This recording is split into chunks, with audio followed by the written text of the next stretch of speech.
In days following Congress building attack January 6, 2021, anti-fascists compared S on internet, trying to spot criminals through methods that could be found in amateur detective guides focusing geometry of ears, curl of ears, nose, is the part that cannot be easily changed if the person gains or loses weight or leaves a beard. The prevalent far right is often described as an ambiguous and, in a way, unknown power. But for those who follow the leading names, the movement, this is more like a group of repertoires whose members can play slightly roles in different performances in cities. A compact, border-determined group. Ordinary suspects. Ethan Nordean, who held the war powers of Proud Boys on January 6, had interviews with Alex Jones in Infowars.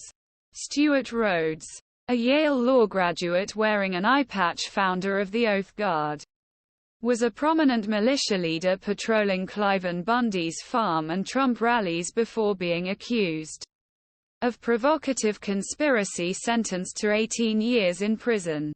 To the prison for organizing his group's attack on the Congress building. I remembered Joe Biggs, bearded Proud Boys leader and right-wing podcast publisher who crossed the police lines Capitol from an event organized by Roger Stone during Republican National Congress in Cleveland 2016.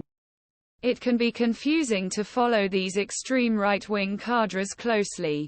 You may lose yourself. Shortly after Unite Right Charlottesville in 2017, I sat kitchen of a cute young humanities professor at University of Virginia, who devotes his hours to spot hikers and send results to online anti-fascist forums. Pulitzer-winning journalist Wesley Lowery, who has been writing sensitively about both left and right street policies for 10 years, knows these patterns well. American Whitelash in his book A. He writes, when I interviewed people who devote their professional lives to understanding the perpetrators of racial violence, I discovered that they mostly share a similar radicalization process, albeit diametrically opposite. The cost of changing the nation and progress. They can understand moment when their eyes open. The moment first realized that they would never turn their eyes again from evil. Now see.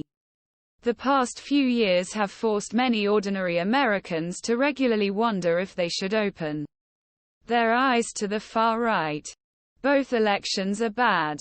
If you are familiar with activities of the Patriotic Front or Boogaloo Boys, you run risk of allowing very few non-original extremists to unnecessarily darken your worldview. If you ignore them, you may feel naive when they play an important role in political events, such as in Charlottesville or January 6. A 21-year-old white armed man in Jacksonville, Florida on Saturday killed 3 people by targeting black customers at Dollar General. As in Buffalo, El Paso and Charleston was another reminder of the problem. For right and racially motivated violence does not disappear. Politicians tend to define far right almost